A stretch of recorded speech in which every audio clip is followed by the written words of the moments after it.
What up, socials? It's your near Gaines, the elephant.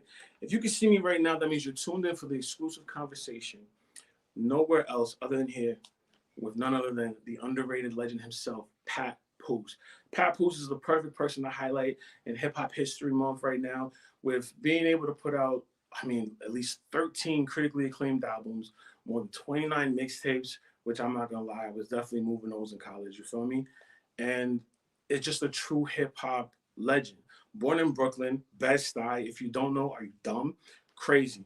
Man was out here putting out work, getting his mixtapes out, selling them himself. Was even able to get into K Slay's hands. Now everybody from New York knows K Slay, and you know about the drama. You know what I'm saying? Drama King all day. Was able to do that, getting on radio, being able to get features from almost everybody in the industry. And now he uses TuneCore to put out all of his albums that he's been able to do for the past year. Now, when people say they put out albums in a year, you know what I'm saying? You get like one or two. Pap had to go and take it the furthest. Just like he was able to do with the Alphabet Slaughter, this man was able to go ahead and put out not one, not two, but an album every single month leading into his retirement.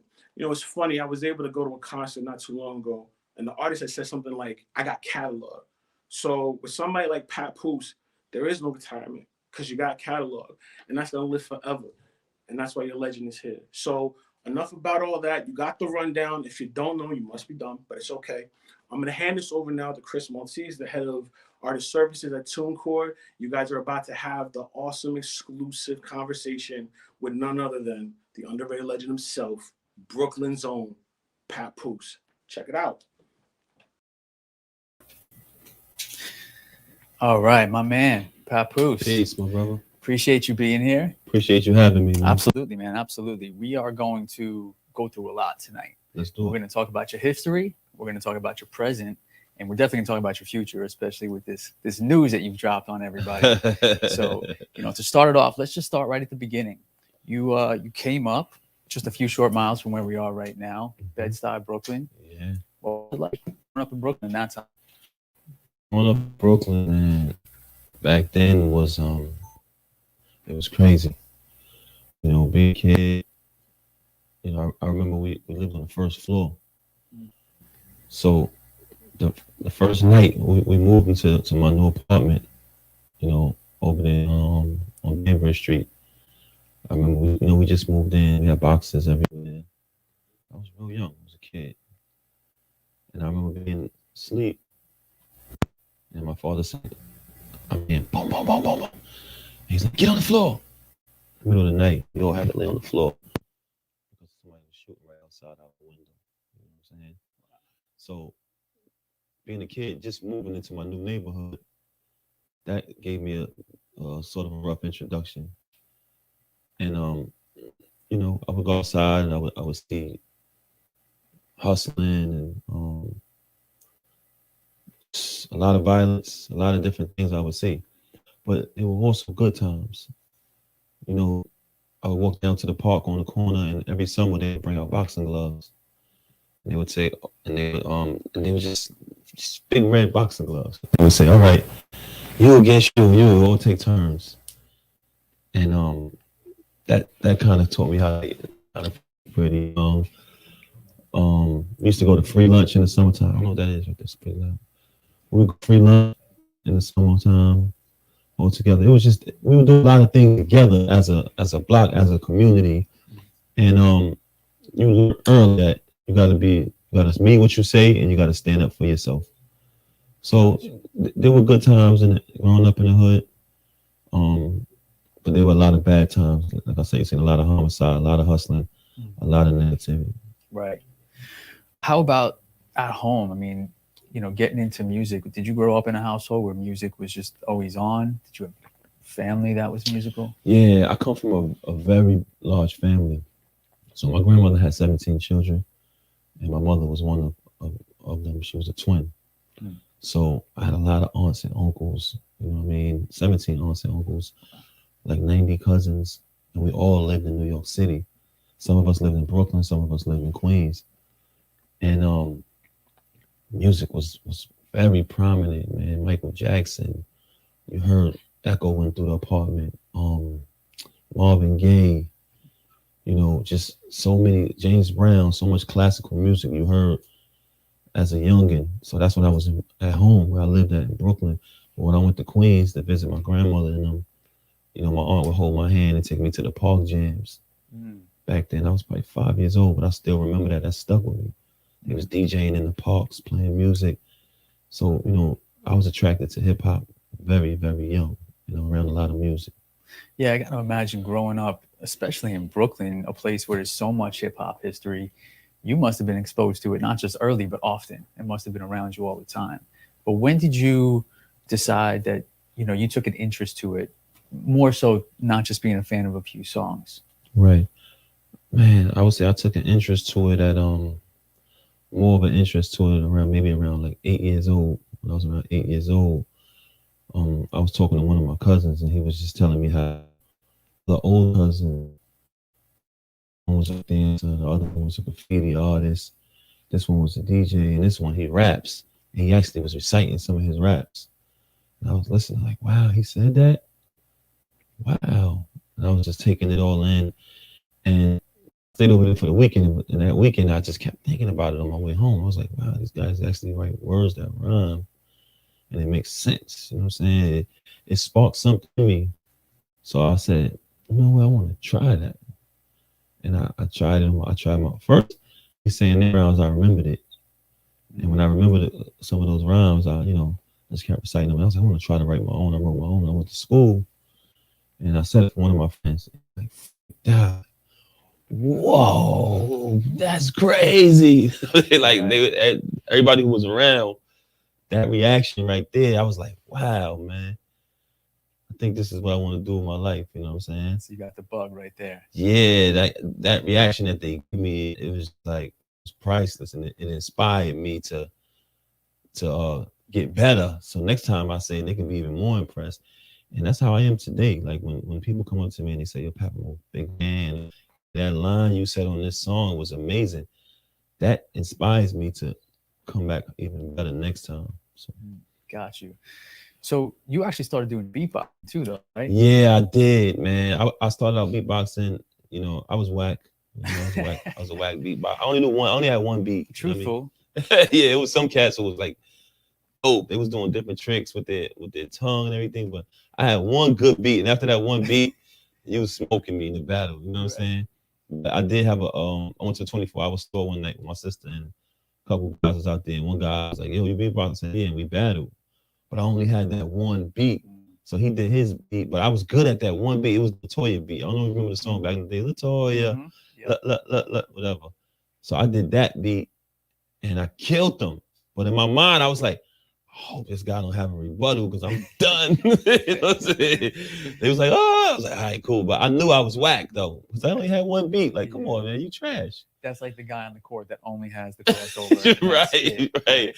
All I had in my arsenal was that one beat, man. And I was like, damn, this ain't it, man. So when my cousin introduced me to the rapping, when he kind of was just telling me about it, I said, you know what, I'm gonna try this.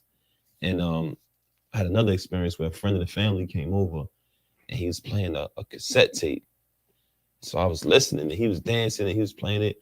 And I'm just hearing these amazing metaphors. I'm like, holy shit, this dude is incredible. So I'm just hearing it. I'm like, damn, I wish that tape was mine. You know what I'm saying? This is what's going through my mind. I'm a kid. So this guy went to the bathroom. I looked side to side. I took the cassette out. I put it in my pocket. He comes back. He like, yo, anybody see my tape? I'm like, no, I didn't see it. I mean, but I knew he had to leave because his cab was outside. So I knew he couldn't look for it for long. If he would have searched my pocket, it was right there. You know what I mean? Right. So I was like, hey, man, I'll hold it for you. I'll find it. Right. Yo, I wanted that tape so bad, bro. Who was it? It was the only time I ever stole something. It was Big Daddy Kane. Yo, when I put that it was Long Live the King. Yo, when I put that tape in and I started listening to shit, I was like, this motherfucker is an alien. Like, this guy is amazing. And I just took every line in. I lived with it.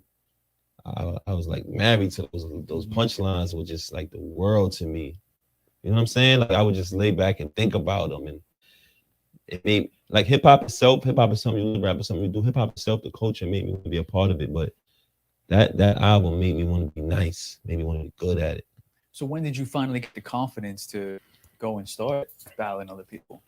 Oh man, well, once I said I rap to my friends and they had that reaction, I kind of felt like I had a different level of confidence back then, man.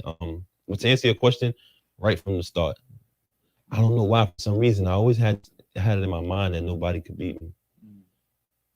I don't know, man. Like when I used to battle cats, I used to just be standing there like, this guy doesn't even know what's about to happen to him.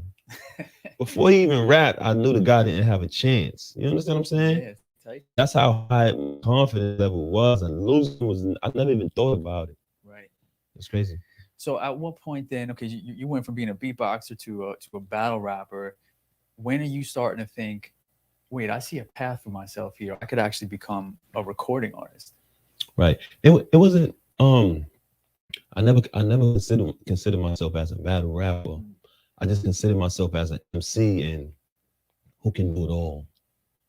When I looked at myself as an artist, or I looked at myself in the mirror, that's what I saw. Like, yo, I can do it all when it comes to this, man. Like one day I want to blow up and make it as an artist. And that's what's going to happen. So you know what? I made a big mistake. I told myself at a very young age that I didn't need to do nothing else with my life because one day I was going to be this big, huge rapper. So I can just kick back. I don't got to finish school. I don't got to do the right thing. And that was the most foolish mistake I ever made because it caused me to end up in the street and around certain negative things. Because I never was dumb. I always knew that I had to succeed. But the dream of music, I relied upon it so much in my young mind that I felt I didn't have to do anything else. That's the message I want to send out there to kids, because a lot of young kids want to get into the music business. It's their dream. I understand that. But you should still finish school. You should still have a job. You should still do positive things in your life and make music second. That way you can look at your contract. You can know how to read it properly. You can know how to count bars properly. You can learn music is mathematics, BPMs, counting bars, like I said earlier, different things. Everybody don't have to be an artist. You can be a manager. You can wear different hats. You can be an entertainment lawyer. Yep. There's so many other avenues in the music business where they actually make more than the artists. Well, it's also a good message too, because you did have a moment where things didn't go great, but you were able to pick yourself back up. You were able to chase those dreams. So it's not like anybody that's in a position that might feel like I messed my life up. There's always tomorrow, right? I mean, oh yeah, it's not about how you fall. It's always how you get back up. So people fall and they give up. They never get to make a return. Yeah. So, I definitely encourage that consistency, not to be persistent, but don't pull all your eggs in one basket. I don't care how good you are at music.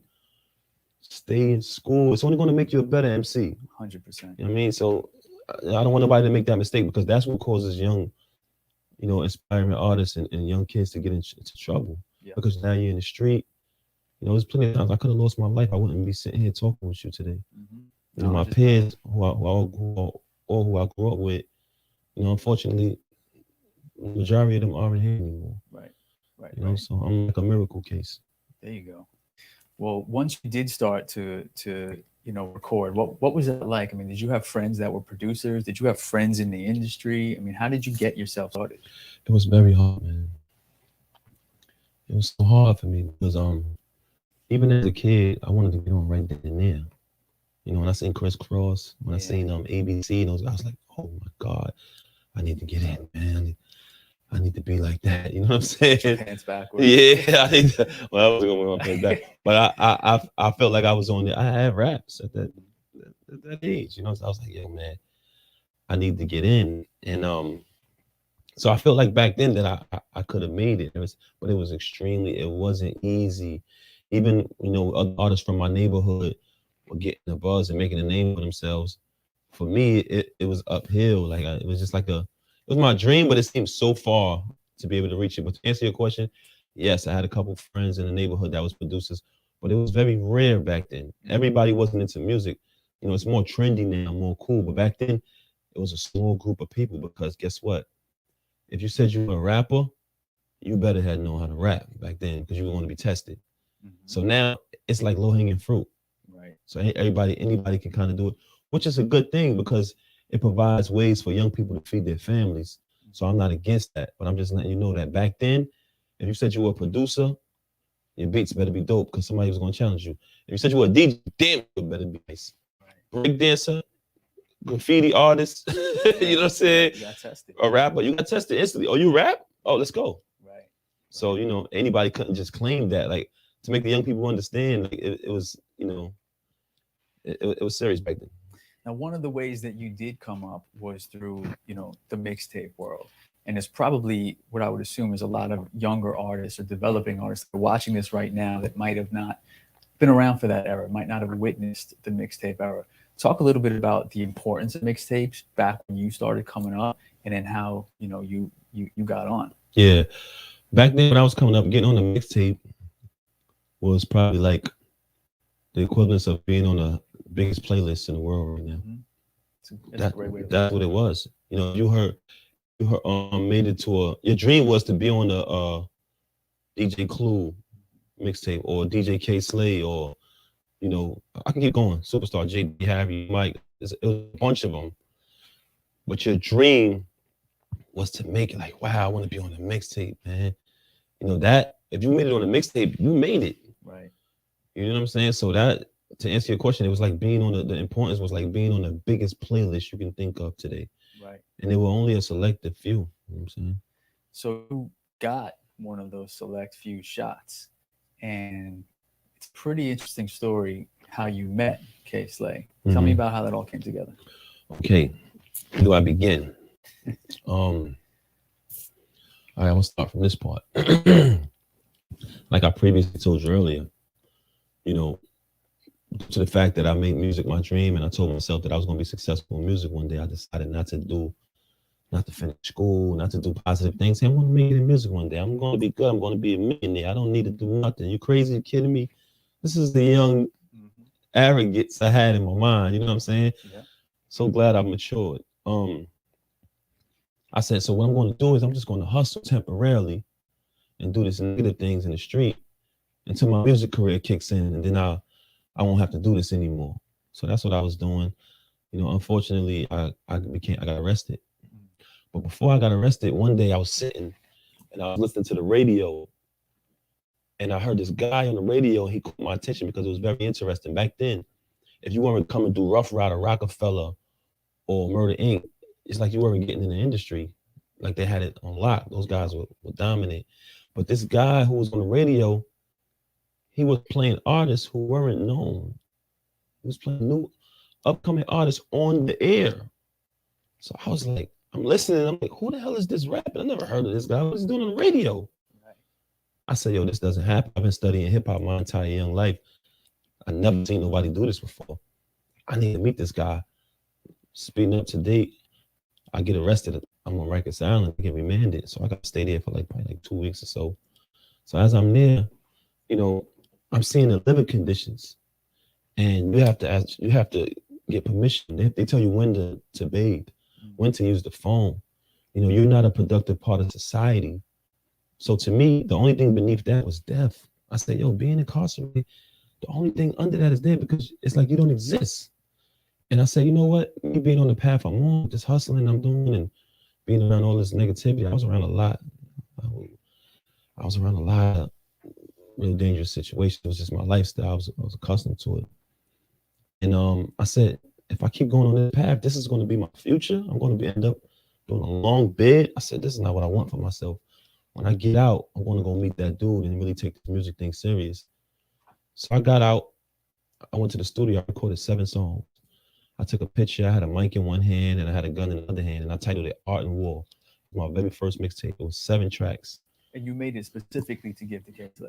I made it, yeah. I said when I meet this guy, I want to make sure I have some music to give him. And also around that time, I seen what Master P had did, and he was saying, yo, this guy Master P, he sold records out of his trunk. And he about it was out, and I had seen all that, and I was like, yo, I think I can do that, because everybody in the neighborhood respects me. They love my music. They love my music. Love my raps.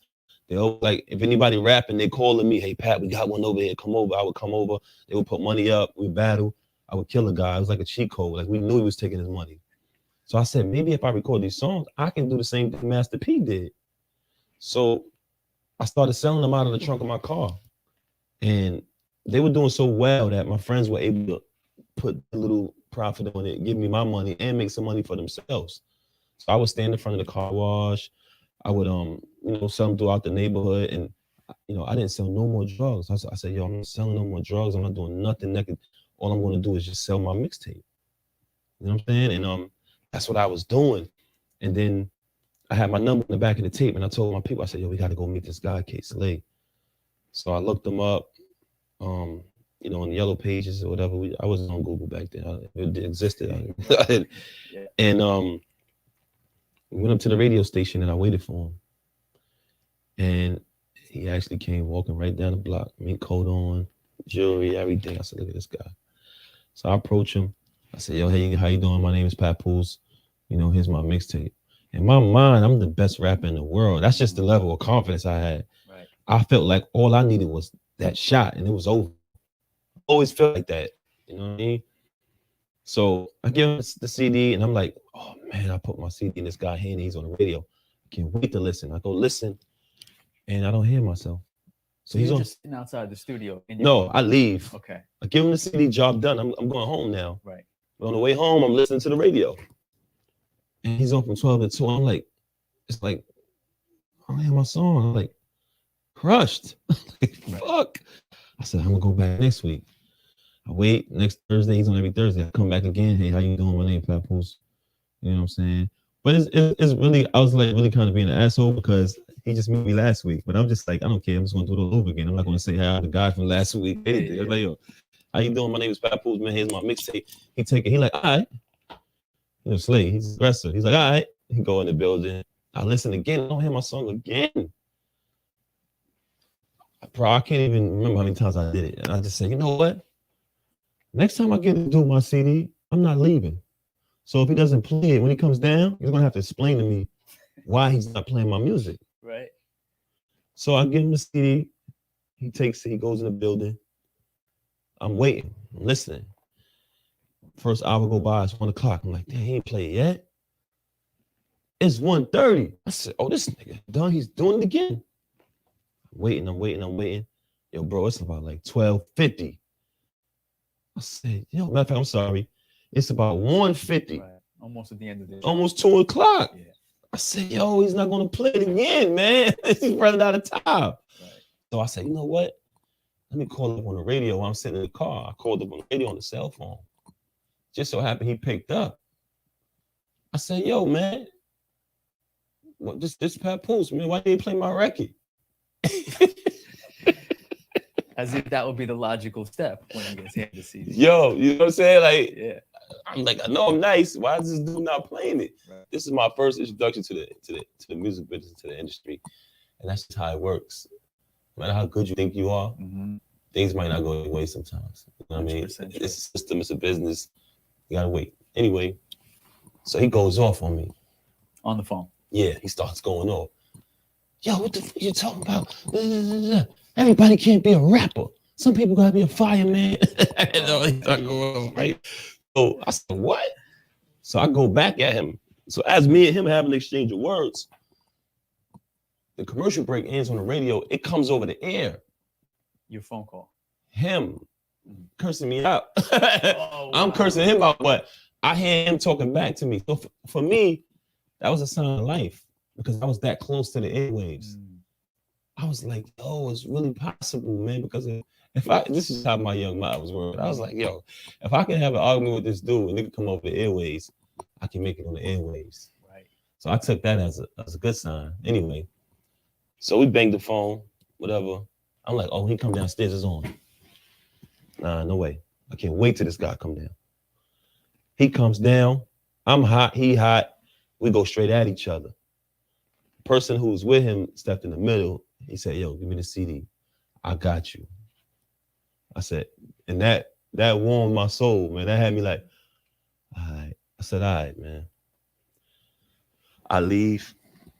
Now, this is K Slade's version of the story. he told me that. He said, you weren't disrespectful, but you was very aggressive. Right. He said, I shunned you so many times and I didn't play your music. I got rid of you so many times that when I listened to your CD, he said, I was like, yo, this dude is nice. He said, yo, I didn't even know how to call you and say, he was like, yo, man. He's like, yo, I couldn't believe how nice you was when I heard it. He said, yo, I don't even know how to fucking call this dude. You know what I'm saying? Because my number was on the CD. Yeah. So in the process of that, I had an individual, a very close friend of mine, who was my manager at the time. He was helping me out in a lot of ways. He was trying to also help me get out of the street because he had a construction business. So he was trying to help me, get into that. And he had been grinding with me for a long time, giving me advice, being a mentor, help me gain knowledge of self. You know what I mean? Mm-hmm. And he passed away. Mm-hmm. So when I went to his funeral, I got into a very bad situation. And as I was leaving that funeral, my phone rang. And I was about to throw my life away at this moment. My phone started ringing in the midst of the whole craziness. I looked at my phone and I answered it. It was K Slade. He said, yo, this K Slade. You on the radio next week. I was like, yes. Wow. So he brought you in. He kind of pulled me out of that negative situation because this guy, think about it, this guy was my mentor, my manager, everything. He was helping me get out of the street. And he, was a part of my dream and wanted to see me make it. He passed away. And now I'm in a negative situation where I'm about to throw my entire life away. But exactly why it's happening simultaneously, my phone rings. Right. And this Slade telling me, yo, on the radio. That kind of brought me back to reality. Right.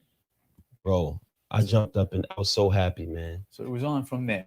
It was on from there. It was on like popcorn. Yeah. So you got in there, you went live, you killed it, obviously, to the point where K Slade wanted to get in business with you. Is that right? Yes. He brought me up to the radio because he said normally he would call an artist and he would play a record and that was it. But he said, yo, I didn't know how to tell you you was good, so I just brought you on the radio. Right. You understand? He didn't usually do that. Right. So he brought me on the radio. Rest in peace, Prodigy was there, and Air and a couple other artists. And we freestyle at the end of the show. We did an interview, and at the end of the show, he put on a beat, and we started, yo, I must have rapped like my life depended on it, man. Right. I'm talking about I didn't stop. They had to stop me. Great. And me and him started to develop a relationship, and he's like, yo, I want to sign you to my entertainment company. And it's crazy because a lot of my friends were like, yo, you shouldn't sign to him.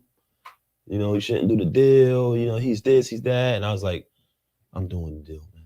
Yeah. I mean, I trust my own judgment, and it was the best decision I ever made. One of the best decisions I ever made. See, it's a good takeaway too, because in today's world, a lot of artists might just send a DM to a producer or a radio guy, and they don't hear back, and they're like, I tried. But you're out here physically showing up, making sure that. Guess what? They sent in a DM. I left out the part that when I was standing out there at the station, it was below zero weather, snowing, freezing in New York. That's dedication. This videos. K Slade has a video in his house of me standing in the snow waiting for him. Wow. It was cold, and I was out there. I'm talking about I would be early, 2 hours early, and just wait for him. Well, obviously it worked out because 2004 he decides to put you on Street Sweepers Volume 2, right? Mm-hmm. And the song that you guys chose, and I don't know whose decision that was, maybe you can talk on it, but the song that you guys chose to go on that mixtape, obviously a career-defining moment for you and a real pivot for you. But I think to a point, the industry as well. I was at MTV at the time, and I remember the buzz when this thing came out, Alphabetical Slaughter. So talk a little bit about the songs from a conceptual standpoint, because I do want to stress, it was not just a song. It was a statement, and you really had, from a conceptual standpoint, it was different than anything else that existed. Wow. So talk a little bit about that one. First and foremost, I want to say thank you for that. Let me tell you something, man. Alphabetical Slaughter itself is bigger than me as an artist, bro. Like, it's a phenomenon. Mm-hmm. And one of the reasons why I'm so proud of that song is that the fact that I wrote it when I was a kid. So how Alphabetical Slaughter came about was I came up with the concept, and wrote it from A to C. So it's a song where I rap in alphabetical order from A to Z, which is 26 letters of the alphabet. Only using words that begin with that. Only use is there rules to alphabetical slaughter. Because everybody tries it. Right. And the rules are you cannot use no other word that doesn't start with the letter that you're currently up to. Right. That's the challenge. So if you don't do that, you're not doing alphabetical slaughter. I don't know what you're doing. You're doing something else. But that's the challenge. And the reason why I can say that that's the challenge, because that's the challenge that I gave myself when I created. I said, when I do this song, I want to be able to look at it on paper and it be in alphabetical order. So there are no other words. If you write alphabetical slaughter right now, it's in alphabetical order, solemnly. Crazy. You know what I'm saying? So I had 3 letters, and when I would battle in the street, if an artist didn't tap out, I would do alphabetical slaughter, and everybody would say battle is over. See, back then, nowadays these cats battle and they get destroyed and they keep rapping. Back then, if you got killed, it was over. Yeah. So that's what I had it. 3 letters, I would do it. When I met Slay, we went in the studio and we made it into a song. So actually I made it to a song before that. When I met Slay, we redid it. And he put it on his album. So you wrote that song in like 98, somewhere around there? I had 3 letters in alphabetical slaughter in 1993. 1993. Okay. 3 this letters. Is another great takeaway. You can't sleep on your catalog because you just never know what song is going to provide that right moment for you. So you started writing the song in 93. In 1993, I started writing alphabetical slaughter. I had read as a kid that Malcolm X read the entire dictionary. And I was like, wow, I want to try to do that. So I literally started doing it. When I started doing it, I said, yo, I want to make a rap in alphabetical order. Right. Just like dictionary, just the same format. To me, like, I'm big on words. I love words. I love definitions and concepts. Like, they live in my mind. You know what I'm saying? So I fell in love with the order and the organization of the dictionary. I was like, yo, I want to have a rap that looks just like this. Right. You know what I'm saying? And I did it. I'm sure there's people that are watching right now that are going to the DSPs right now, typing in alphabetical slaughter. But and I don't want to put you on the spot, but for everybody else that hasn't done that yet, do you mind showing these people a little bit of just even the first couple letters? No, I'll give you. What is this? But what it is about alphabetical slaughter is, so as I'm doing the different letters that begin, you know, with the current letter that I'm up to, someone is calling them out. Right. So that was the scheme in a battle. So whoever's with me, he say, hey, and I go, alert. Matter of fact, he would start it off. Whoever was with me would start it off with an introduction. And the introduction is, all hail the alphabetics of the thugicated poetic, verbally energetic from vocab calisthenics. A, alert. Assassins at large, allegedly, automatic artillery, angrily aimed and aggressively, accurate AKs, angled doorways, adversary afraid as active ammunition to braze, accumulated an alias after arrested, accompanied armed accessory as an adolescent. B, bridge bandits, brawler, burner bringing brothers, betray his body briefly, be body bang bleeding brothers, blade blasting, brave bashing, Brooklyn bullet busters, big biscuits, barrels blazing, beheading, bitch boasting bluffers, burrow barricaders, beef bringers, brutally blast, bringing blood baths, conquer cowards, corners, collecting cash, confirmed convicts, committing crimes, clapping cabs, creeping cashiers, causing characters comas, capping crabs, chaos, causing fairly committed seal, cocaine capsule caps, color capturing customer C notes, confiscating, combinating, counting cream, calculating, cocking caliber chromes, creating casualties, compensating, dominating the world, devastating determination, demonstrating divine dedication to being drug deals, demanding, don't distribute, indefinitely divine double-digit dollar dividends, drama declaring, demolishing domain doges, directing dumb-dumbs, doing dummies, dirty, disarming doges, estimating earnings, enlarging economically, equally educating, each exercising equality, eliminating, expiring enemies, eradicating, erasing evidence, every element, evacuating, fake fraud, fronting for fames, fleeing from flames, firing full-fledged, full force, forcing flesh from frames, fortune fanatic, follow full mass for funds faithfully, fuck 5 felonies, furiously fighting for freedom, fatally, frigidly, frantic, frightened fans, feeling fearful, financially fortunate, flipping figures from 50-50 gambles, gathering grants, grabbing gauges, gangster gangs, geese, getting green, gas garments gleaming, greatly gaining G's, ghetto genius, genuine gestures, gracefully God, government generals, gradually generating genocide, head hoodlum, hitting heads heavenly, hypnotizing, higher hit me, heartlessly, holding heaters, hospitalizing, hot hosted hammers, hectically hitting herbs, homicide, helicopter, hijacking, holding hostages, horrifying. I mean, man, it is, ladies and gentlemen, it's Hip Hop History Month. Do you see why we sat down with Papoose? This is hip hop history right in front of your face. I hope you guys are enjoying. Thank you for that. I know you didn't have to do that. Nah, man, no problem. It's easy. But man, that is if anybody doesn't understand the skill required to be in this game, I mean, that is going to put people on notice for sure. Thank you. So it's a legendary piece, man. I'm glad that. No matter where I go, man, overseas. Yeah, I mean, it's one of the first things. That is Lord Library. Yeah. Hey, alphabetical slaughter. Right. So I appreciate that. So let's go back to the story, because that came out on the mixtape. You wrote it in '93. It comes out in 2004 on Street Sweepers Volume 2. 11 years later. But it's actually, and just to rewind a little bit, at that time on the mixtapes, it wasn't uncommon for the host of the mixtape to be talking on it, right? So you got Slay on this track, basically working the labels, right? He's telling the A&Rs, yo, get at me. I got this kid. Call me. A&Rs. Right? So, which in itself nowadays is like, you can't even fathom it. But at that time, that was a common thing. The reality is, the label bidding war that did eventually come was like 3 years later. That was 2007, right? Yeah. So talk a bit about how that kind of came up, and then eventually what really happened with it. Yeah, well, basically, me and Slay started rocking in 2004. And as soon as I hit the scene like dynamite. Like, I caught a buzz. A lot of people took a liking to me. I was blessed. And we were very consistent. So normally when an artist gets what we call the buzz back then, they would get a record deal right away. You know what I mean? We started rocking in 2004. I caught the buzz in 2004. Heavy buzz, heavy street buzz. Like I must have had the city on lock. I must have had the shit like on smash. It was crazy. I was always performing somewhere. And I didn't get a record deal until 2007.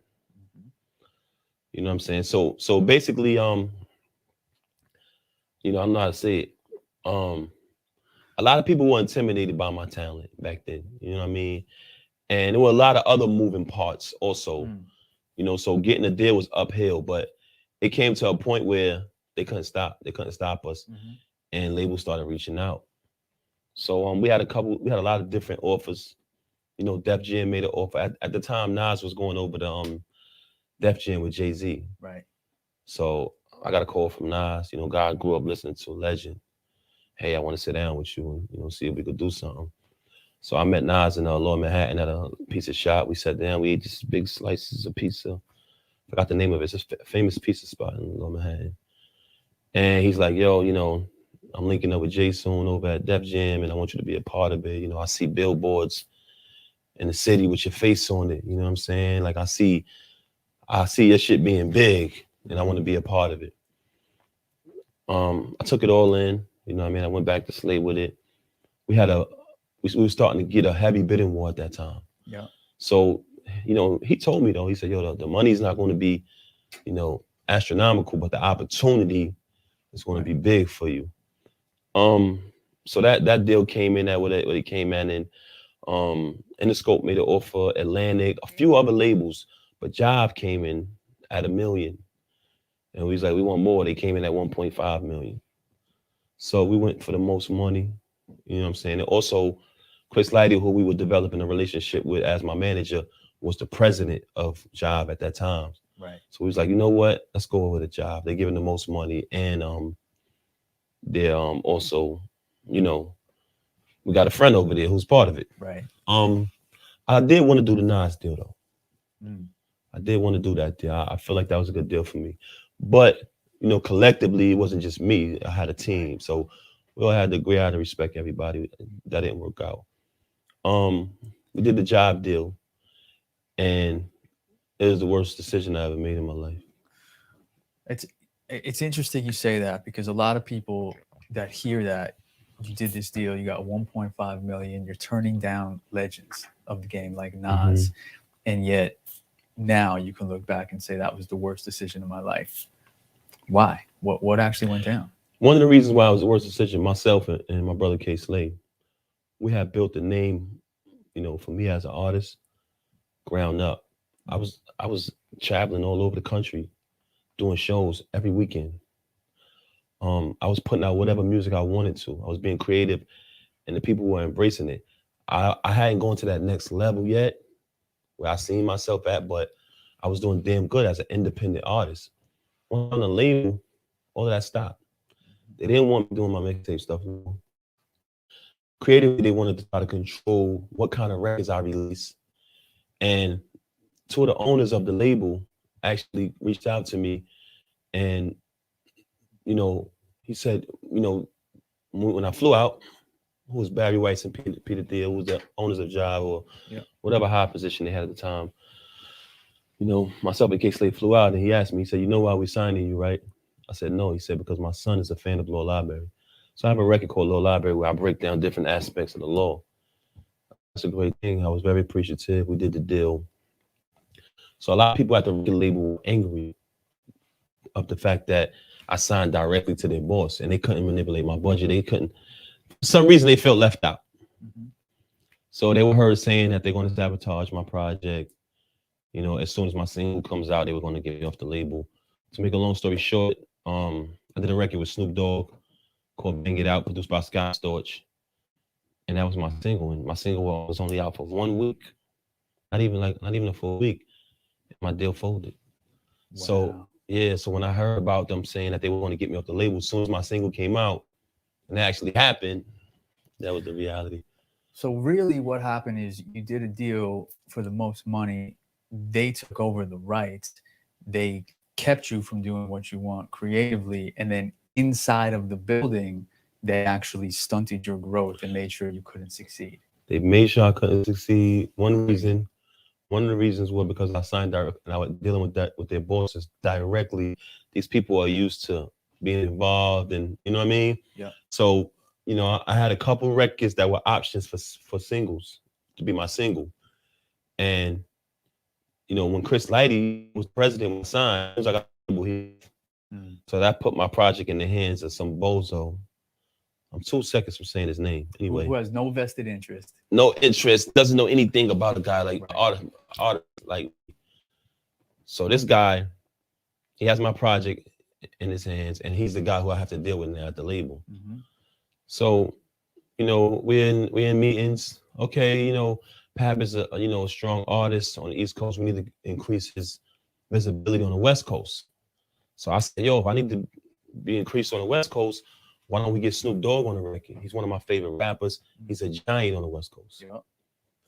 We reach out to Snoop, get the record done. Papoose featuring Snoop Dogg, produced by Scott Storch. Then I had another record, which was a very catchy record. So when the Snoop record was done, we also had that record and the Snoop record. We played them both for this A&R guy. We tell him, listen, make sure you play both records for the boss, so he can have an option of which one he want to put the building behind. Right. He says, okay. He comes back to us. He say, hey, he likes the Snoop record. We say, okay, we really want to go with the other one, but the fact that what happened? Oh, sorry. So he tells us he both records. Right. For the boss. So we say, oh, so the boss want to go with the Snoop record? Okay. But in our mind, we know the other record is better. So when the Snoop record came out, he comes back to us and he says, hey, I just let Barry hear the other record and he loves it. Can we switch it? And we like, you told us you played it for him already.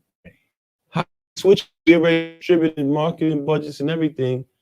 How can we switch it? We can't do that. Right. So this guy lied and said that he played Barry Weiss, the other record. Well, he didn't even play it for him. So, and before we can expose the fact that he lied, he made a call to us, and my deal got terminated. See, I appreciate you being that transparent about it, because there are a lot of artists out there that still think I just need the biggest bag.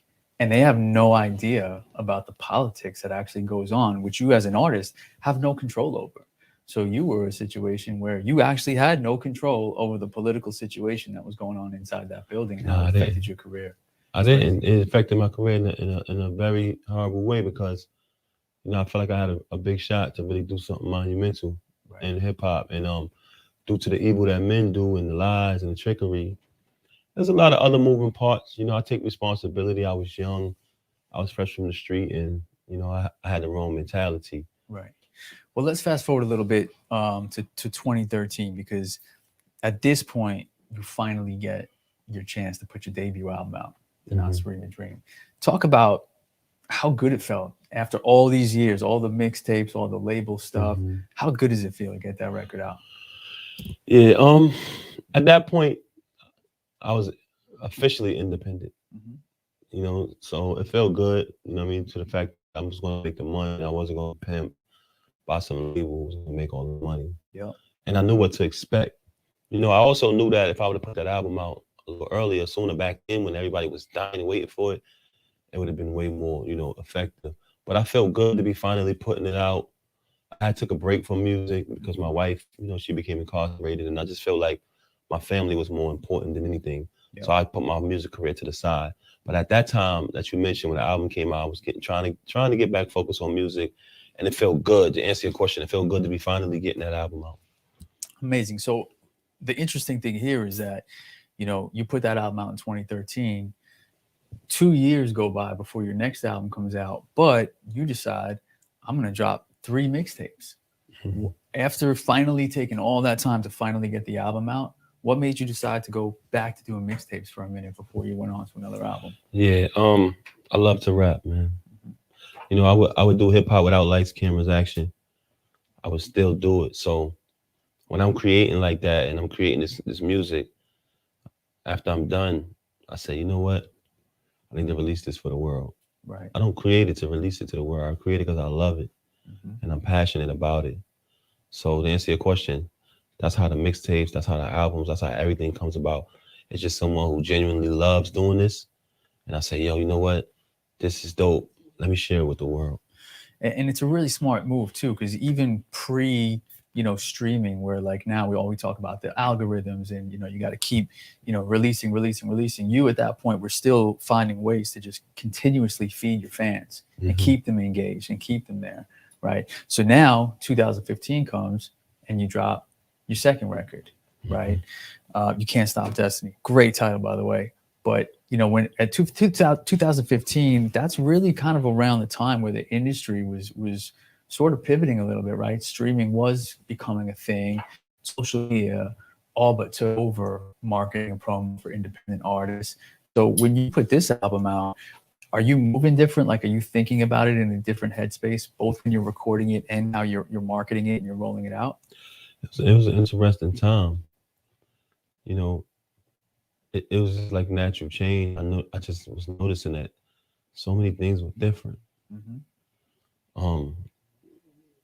And you know, you just kind of put it in perspective, man. That around that time was you know, like a very interesting time, and you know, things that I used to do and tactics I used to use, I was noticing that that those lanes were closed. But you know what it was though? It was guys like myself who paved the way for. Let me not even say that, because they take everything and they twist it. God, streaming to me is just the 2021 version of mixtapes. So they just took it. It took what we built back then and transferred it over to the digital world. Yeah. We was doing it because, think about it, the mixtapes were physical. Then the mixtapes started to be online. So all these online mixtape sites, they were streaming our mixtapes. Right. They were selling downloads. Yeah. Or you can go to their website and you can listen to Papoose or whatever rapper you love mixtape on that site. The only thing they did was say, okay, let's, you know, put it on Spotify, let's put it on Apple Music. All these people became involved. But to answer your question, it was just the physical mixtape, which went to mixtape sites, which now, when time went on, turned into streaming. Right. So, you know, congratulations to all of the guys, man, who made all the millions and millions of dollars off of streaming, because you guys did something great. But in actuality, the guys who did the mixtapes back then, they were the originators of all of this. You know what I'm saying? And there's some people who were ahead of the game and they knew how to truly capitalize off it. Yeah, it definitely took some non-traditional ways to sort of make a mark on the industry at that time. And you did do a very non-traditional move in reaching the masses, in making the decision, along with your beautiful and overly talented wife, to join the cast of Love and Hip Hop. Mhm. So how come, from what I heard, you initially you and Remy were a little against it, but then eventually you kind of came around to the idea. So what made you guys want to do it? Yeah, well, when my wife was incarcerated, Love and Hip Hop reached out to me. From time to time, when I would visit her, I would speak about it on my social media here and there or whatever. No matter of fact, what happened was Double XL did an interview with me. They were like, "Hey, we want to interview you and we want to follow you throughout the day." So I said, "Hey, I'm going on a trailer visit with my wife. I have to go." Matter of fact, every month I would have to bring her like I think 30 pounds of food. That's what she's allowed, if that number is correct. And so I'll go drive upstate to Bedford Hills. I would go to the supermarket. I would go food shopping. She would give me a list the night before. She would call me. I would get a pen and a paper. She would tell me all of the different foods she wanted. Right. We had to keep it under a certain amount of pounds. So I would document her food list. I would wake up the next morning. Got to get up early. Got to beat the traffic and make it to the prison before the count. Because if I get there after the count, I got to sit there for an hour. So if I get in there before the count, that hour, she can spend that time with me. So I would be flying through traffic to get there so I could spend an extra hour with her. You know what I'm saying? So I would rush up. I would get up in the morning, drive up, go to the supermarket, and they wanted to follow me. Double XL followed me throughout the day, and they taking pictures of me in the supermarket, pictures of me carrying the groceries into the facility, and they released that issue, and a lot of people fell in love with that story. They were like, "Wow, we really respect the fact that Pap's still holding her down." So that kind of caught the attention of Love and Hip Hop. They started to reach out. Like, "Hey, we want to document you guys' story of what's going on." And we was like, "Hell no." These people throw drinks at each other on this show. If somebody throw a drink on one of us, it's going to be a problem. Right. So we shut it down. But eventually when my wife came home, we spoke about it and we said, it might not be a bad idea because, my wife went away for some time and people just think of her as walking around the metal detectors. They don't know she's a mother, Right. A wife, things. So maybe if we go on television and actually show this side of us, people won't be so afraid to work with us. You know what I'm saying? I didn't have such a great reputation at the time. We decided to do the show. I was expecting to be clowned because, unfortunately in our, I don't want to say in our culture, but in our environment, it's more cool to seem available. Right. So they have all these bullshit phrases and narratives that they paint. Money over hoes, bitches ain't shit, all of this and that. Everybody wants to be cool. Yeah. Nobody shows the family side. Nobody shows the side of being a great father. Nobody shows the side of actually showing love to your significant other. Right. So I was expecting, how social media is. I was like, they're going to clown me, man. I'm on one knee. I'm proposing. They never seen this side of me, man. But I didn't care. I just was bracing myself. Mm-hmm. And the episode aired and I got nothing but great responses, nothing but love. Everyone was excited. And I was like, is this for real? Like, they really enjoy it. I was like, wow. People, I think, and that told me, I said, yo, our people are tired of seeing our people destroyed on television. They're tired of us throwing drinks on each other. They're tired of seeing, this one cheating with that one. It's just all the foolishness. And people were happy to see the positivity. Yeah, no, for sure. You guys definitely leaned into it and you created the Black Love brand, which I think was a really smart Yes. move. And what's interesting, man? Now you see a lot of celebrities, man, not hiding, not ashamed to hold their lady's hand in public. A lot of couples. And I'm happy that my wife and I were able to influence the culture in a positive way. 100%. You know what I'm saying? Well, jumping back into the music, because I know I'm taking up a lot of your time here. That's cool. 2019 comes, right? Now, at this point, you put out an album, but you had already had a couple albums come out. You had dozens of mixtapes. You had toured the world. You had a TV show. You were in a Robert De Niro movie. I mean, you checked a lot of boxes of what most people would consider a very successful career. Mm-hmm. You put this album together and you titled it Underrated. Mm-hmm. It's a heavy title at that point in your career. Yeah. Why'd you feel that way? Why'd you go that route? So many people, man, were saying it to me at that time. Like every time I turned on social media, every time I go into the street, that's what people always say, yo, Pap, you're so underrated, man. And I looked into it and I said, you know what, y'all right. I am underrated. You know, I didn't feel like I was getting the respect that I deserved. It was inconsistent with the level of work I was putting in. So, you know, it's interesting too, because there's a lot of egos in this game, right? Do you think because of your skills and because of your pen game that you actually might have lost some opportunities, whether they were to other artists or working with other artists because they didn't want to have to follow you or have to be next to you? They didn't think they could live up. Do you think that you would have got more opportunities if you were maybe a little bit more watered down version of yourself? You're a genius. You're a genius. 100%. Yeah. Guess what? I've adapted to that. And now I dumb it down a little bit. Just a little bit. Sometimes a lot. You know what? It worked like a charm. Yeah. It worked like a charm, man. You know, a lot of artists, they respect me. They got a lot of love for me. And I have love for them. Mm-hmm. I look up to them. But the way I rap and my style, it intimidated a lot of people. And they didn't want to do songs with me because they didn't, you know, for whatever reason. Yeah. You know, I'm much more humble these days, and I look up to a lot of artists, you know what I'm saying? But unfortunately, some of them look at me as a threat. Yeah. You know what I mean? And as you get older, man, you know, you just don't have the same, because I'm gonna be honest with you, man. Yeah, being young, my objective and my goal was killing everything. Yeah. But now I don't look at it like that no more. I'd rather work with you and Right. let's build something together. Right. Gotcha. You know what I'm saying? And also, I've had to dumb myself down so other artists can coexist with me. And guess what, man? It worked like a charm. Right. Well, the release that you have, I've been able to do some great things. Yeah, now. It was some great people, things. you know. And we're gonna get to those people in 1 minute. But right after you released that one, you know, 2020, that's when Endangered Species came. And you know, correct me if I'm wrong, but you know, that one seemed to me like it was a very conscious effort. Like I said, you've always been known for your pen game. Nobody's gonna debate you as to your skill set of bars. But this record specifically felt like there was a different kind of musicality that you were focusing on as well as the bars. Is that true? Like, were you taking a little bit more of a deep dive into the music side, into the tracks themselves? Which project? On Endangered Species. Oh, wow. Endangered Species was all live instrumentals. All live instruments, I'm sorry. Okay. The entire project was live instruments. To be honest with you though, man, if you really go back and listen to my early stuff, that wasn't your typical mixtape stuff. I was giving you songs. I had no respect for the format. From day one, I never respected the industry's format of releasing music. I'll elaborate.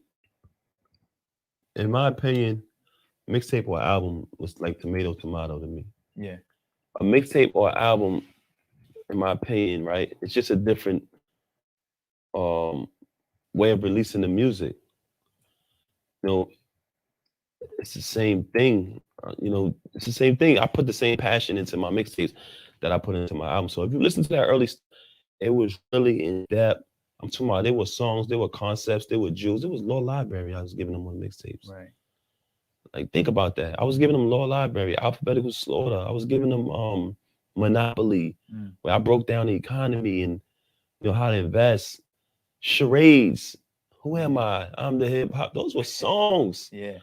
I didn't go in there and say, this is just a mixtape. I'm just going to freestyle and give you some bullshit. Yeah. I gave you album quality material on the mixtapes. Right. So to be honest with you, because honestly, if I don't say this, my fans are going to say, they're going to be like, you crazy, Pat Ben, though he been making.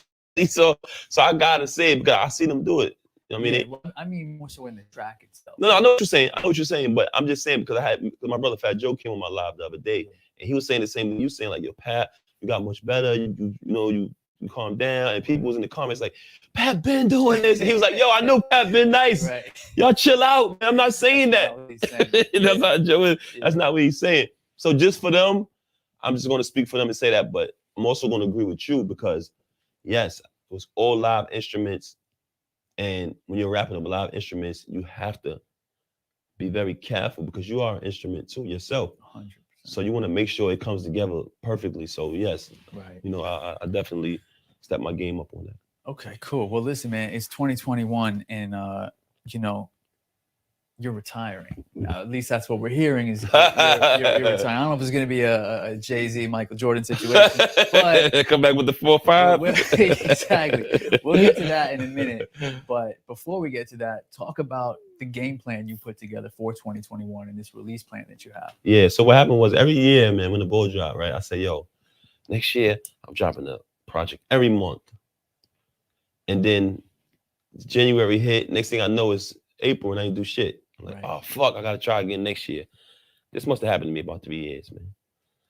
So 2021, I was like, you know what? I feel very underrated. I'm gonna take this dropping an album every month thing serious this year. And if I don't get the respect I deserve, see, there were various reasons. This is one of them. I said, yo, I'm gonna drop a project every month this year. I'm gonna live up to it. If I don't, feel like I'm getting the love and the respect that I deserve as an artist, that I feel, I dedicated my life to this, brother. Yeah. I'm quitting, man. I'm retiring. That was one reason. Second reason, I wanted to focus more on my family and more on my investments. Third reason, I just told you I've been rapping since I was 8 years old. Yeah. When you have that passion and that desire for something like that, it becomes you. So to be honest with you, to a certain extent, I don't know who I am outside of this shit. So I kind of want to walk away from this so I can see what life is like without music. Right. Like I've been doing it my whole life, bro. Yeah. I'm talking about when I was in the street hustling, I was doing music. When I had my first child, I was doing music. Right. When I lost loved ones, I was doing it. Always was a part of my life. So, I just kind of in a space where, I made some good money. I toured the world. Yeah. And I want to move on. It's various reasons why I just say I just need to retire from this shit. You know what I'm saying? So it's real. Yeah, it's a real feeling. It's in my heart. I mean, it's in my heart. It's a genuine intention. You know what I mean? That I want to do. But to be honest with you, one of the reasons which was the love. Yeah. I've been getting a lot of love. Well, I was just about to say, man, like I know you went on the retirement tip, but like I'm looking at this body of work and I'm like, man, look at the producers this dude's working with. Yo, bro, listen to me. Nah. We're talking Timbaland. Nah. We're talking Swizz. Yo, bro, listen to me. Honestly, man, it's unbelievable, man. It's not even realistic. It's not even realistic. Like, it hasn't been done before. Yeah. I'm talking about, I got DJ Premier. Yep. I got Pete Rock. I got Large Professor. That's enough. Yeah. But I'm gonna keep going. I got Swiss Beats. I got Timbaland. I got Rock Wilder. Like, bro. Cool and Dre. Harry Fraud. I mean, the list goes on. Standard Man, E-Dub. I can just keep going. Like amazing producers. Anthony Hamilton. Yeah. The Game. How do you get all these? Because I know there's a lot of people that are out there that are like, man, I would love to get in front of one of those guys. Yes, Billy Dance. Are you just reaching out cold, or how does that happen?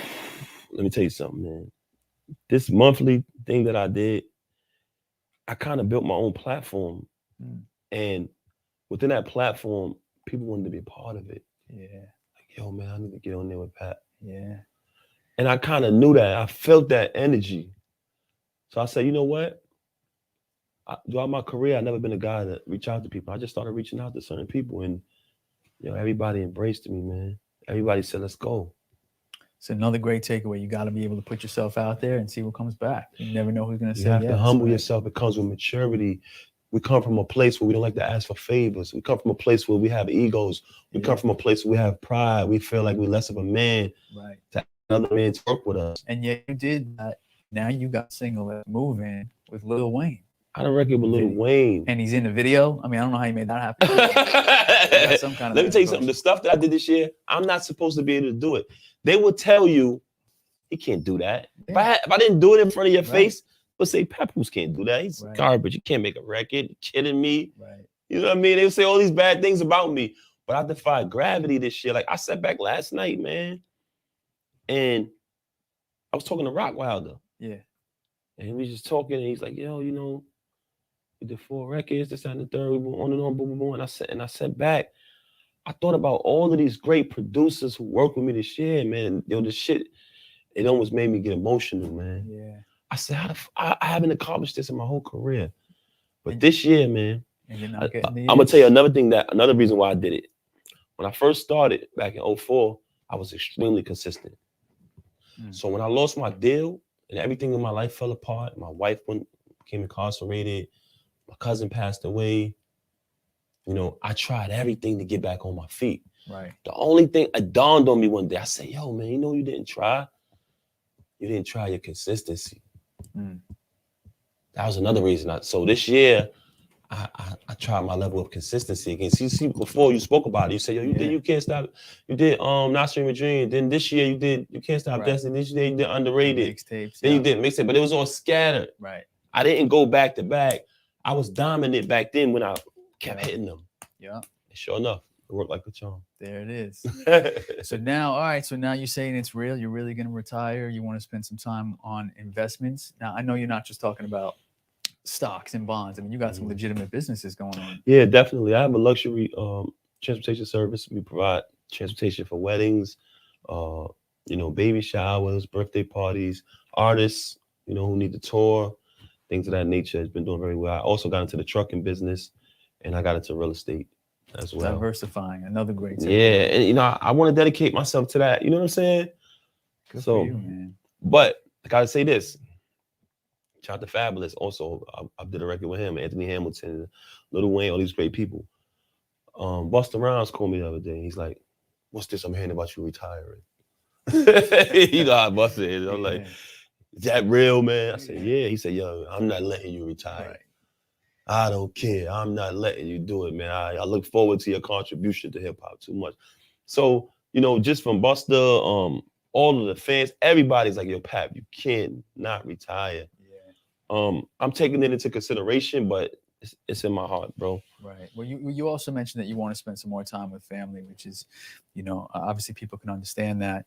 I remember seeing something recently on social media that you were showing that your daughter was basically recognizing words and could almost read at 1 year old. 1 year old, she was reading. So, who am I to say that it's strange that the child of Remy Ma and Papoose has a way with words? I guess we shouldn't be so surprised about it. Right. But in wrapping up here, a few years down the road, 10 years, 20 years down the road, your daughter comes to you and says, "Dad, I want to do this. I want to be an artist." Yeah. What do you say? I don't think my wife would be too happy about that. Okay. She's like, her mentality is, we got enough rappers in the family. We need a doctor. That's true. Me, I feel like you. Yeah. Like, come on, we done trapped this kid off. It's a DNA on both sides. Right. How can we tell her not to? Yeah. You know what I'm saying? So, you know, it'd probably be like every other situation. Me doing it on the side, me and her teaming up to go against mom. Right, man. Well, listen, I fully appreciate you coming out here, spending some time. I appreciate you, man. Yeah, man. We wanted to come here, get you on, you know, give you your flowers. You know what I mean? Thank you, man. Let you know that we appreciate what you've contributed. If this really is it, which I'm sure everyone hopes it's. I can tell you this, man. Like I explained to you, as a man, it's in my heart. A lot of people are saying, please don't go. Yeah. I'm taking it all into consideration. I've created some great opportunities. Yeah. I've been blessed to work with Timberland, Swiss Beats, Lil Wayne. Shout out to Wayne, shout out to Video, Fabulous, Jermaine Dupri. I'm just gonna put it out there. Yeah, definitely. Jazzy Faye. Wiz Khalifa. How can I not mention Wiz? Everybody. My brother Crooked Eye, you know what I'm saying, on the West. Like I said, The Game. Billy Dance from Brownsville. Busta. Yeah. Fuck, man. I don't want to forget nobody. I hate forgetting people, pardon me. I really don't want to forget this. My daughter calling me right now. Yeah, I had a couple of the Wu-Tang guys. Oh, my man, Cabadonna. Method Man. You kidding me? Yeah. Man. Method Man to Cal. I'm forgetting a lot of people. I'm not forgetting you mentally. Shout out to my brother Conway. You know what I'm saying? You know, I can go on and on. Some great people have been working with me this year. I've been accomplishing some great things. It's been a beautiful career, man. You really have worked with the best of the best. In closing, for all the artists that are out there that I'm sure are looking for a gem, any advice that you can give them on what they should be doing, what they should be focusing on, so that one day they could potentially be in your seat? I think you should focus on putting your music out there. Don't sit on it. Just like your food becomes stale, music becomes stale. You know, you might have a great song. You're like, I'm going to wait. I'm going to hold it. Do not do that. You have too much access from YouTube to social media. Listen, give it to the people. Be independent. Join TuneCore. It's an excellent platform for you to be in control of your own career. You know, TuneCore is one of the best things that ever happened to me as an artist, because guess what? When I said I was doing the monthly releases, everybody said, you can't do that. Are you kidding me? You're going to overlap yourself. 3 months in, I had people from Apple Music calling me like, hey, I don't know what the hell you're doing, but keep it up. You're doing a great job. You know, so, you know, be original, be you. Don't try to be everybody else. Listen to me. No one can be you. We all have our own DNA. Remember that. When you be yourself, you'll be unique. If everybody telling you you can't do something creatively, go ahead and go for it. Other aspects of life, you might want to take the advice of your loved ones. But music and creativity, your passion, yo, man, be different, be innovative, and be fearless. Be consistent and be persistent. And join TuneCore. And go check out Thought I Was Gonna Stop. Thought I was going. Hey, listen, go check out Papoose. Thought I Was Gonna Stop featuring Lil Wayne. It's the hottest record out right now. We got the Thought I Was Gonna Stop challenge. We got the video shot by Street Heat. The Thought I Was Gonna Stop challenge is crazy. I got some amazing submissions. Shout out to Wyclef. Wyclef just joined the challenge. Man, I can keep going on and on, man. It's not even a game. It's not a joke. Papoose featuring Lil Wayne, man. Produced by Timbaland, out right now. Thought I Was Gonna Stop. The remix is coming soon. And I'm going to tell you right now, I got some big dogs on it. My man, I appreciate you. One more time. Thank you for coming, this was like a conversation opposed to an interview, man. Thank you. Yeah, absolutely. I enjoyed it. I hope you guys enjoyed. If you haven't already, dig into this man's catalog. You're not going to be disappointed. And cross your fingers that we get some more. Yes, sir.